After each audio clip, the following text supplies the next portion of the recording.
നമസ്കാരം. ബംഗ്ലാദേശിൽ ഹിന്ദുക്കൾക്കെതിരെ നടന്നുകൊണ്ടിരിക്കുന്ന അക്രമങ്ങളെ കുറച്ചു കാണിക്കാൻ ശ്രമിച്ച് ബംഗ്ലാദേശ് ഇടക്കാല പ്രധാനമന്ത്രി മുഹമ്മദ് യൂനുസ്.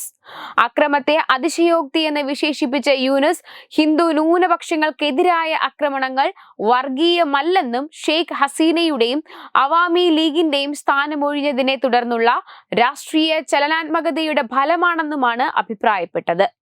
എന്നാൽ ബംഗ്ലാദേശിൽ അടുത്തിടെ നടക്കുന്ന ഹിന്ദു ന്യൂനപക്ഷങ്ങൾക്കെതിരായ ആക്രമണങ്ങൾ ചെറുതൊന്നുമല്ല. കഴിഞ്ഞ ദിവസം മതനിന്ദ ആരോപിച്ച് ബംഗ്ലാദേശിൽ 15കാരനെ വെട്ടിക്കൊന്നു. പ്രവാചകൻ മുഹമ്മദ് നബിയെ കുറിച്ച് സോഷ്യൽ മീഡിയയിൽ അധിക്ഷേപകരമായ കമന്റ് ചെയ്തെന്നാരോപിച്ചാണ് 15കാരനെ ആൾക്കൂട്ടം പ്രകോപിതരായി വെട്ടിക്കൊന്നത്. എന്നാൽ അക്രമികളുടെ കണ്ണിൽ ഹിന്ദുക്കൾ സ്ഥാനഭ്രഷ്ടരാക്കിയ അവാമി ലീഗിന്റെ പര്യായമായി മാറിയെന്നാണ് യൂനുസിന്റെ വാദം. ഇത് അതിശയോക്തിപരമാണെന്ന് ഞാൻ മോദിയോടും പറഞ്ഞിട്ടുണ്ട്. ഈ പ്രശ്നത്തിന് നിരവധി മാനങ്ങളുണ്ടെന്നും യൂനുസ് പറഞ്ഞു. അക്രമം വർഗീയ പ്രേരണകളെക്കാൾ രാഷ്ട്രീയത്തിൽ നിന്നാണ് ഉണ്ടാകുന്നതെന്നും യൂനുസ് പറഞ്ഞു.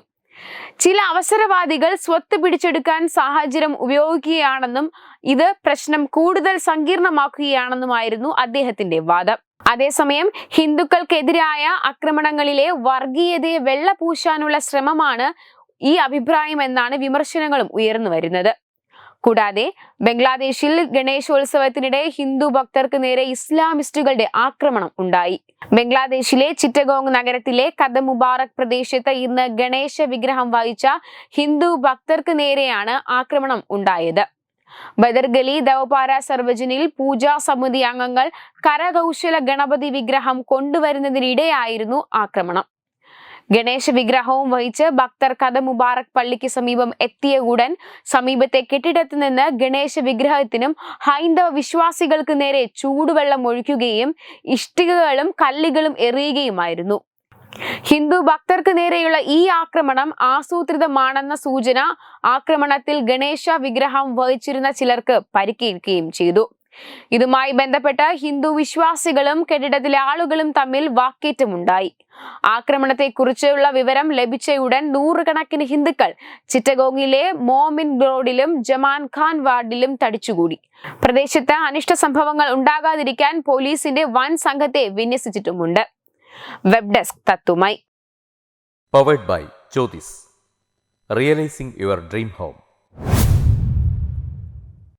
Our ongoing luxury apartments projects are Crown near Karivattam, The Square near UST Global, White Manor near Aattugal Ambalathara, and Evergreens Luxury Villas near Tirumala. Call 90482 55599. Jyotis Building Promoters Private Limited, Thiruvananthapuram. Balaramapuram Sultana ജുവല്ലറിയുടെ Onam offer. ഏതൊരു പർച്ചേസിനും ഓണപ്പുടവ സമ്മാനം, ഒപ്പം ഓണക്കിറ്റുകളും. 10 പവന് മുകളിലുള്ള വിവാഹ പർച്ചേസുകൾക്ക് പവന് 5000 രൂപയുടെ കിഴിവും അതിന് താഴെയുള്ള വിവാഹ പർച്ചേസുകൾക്ക് 3000 രൂപയുടെ കിഴിവും, ഒപ്പം സ്വർണ്ണ നാണയങ്ങളും ഗൃഹോപകരണങ്ങളും സമ്മാനം. പഴയ 916 സ്വർണ്ണാഭരണങ്ങൾ മാറ്റി വാങ്ങുമ്പോൾ വിലയിലോ തൂക്കത്തിലോ വ്യത്യാസം വരാതെ പുതിയ ഡിസൈനിലുള്ള 916 HUID സ്വർണ്ണാഭരണങ്ങൾ മാറ്റി വാങ്ങാൻ സുവർണാവസരം. ഈ ഓണത്തിന് പതിവിലും വ്യത്യസ്തമായി അതിശയിപ്പിക്കുന്ന ഓഫറുകളും ഓണ സമ്മാനങ്ങളുമായി Sultana jewellery, main road, Balaramapuram.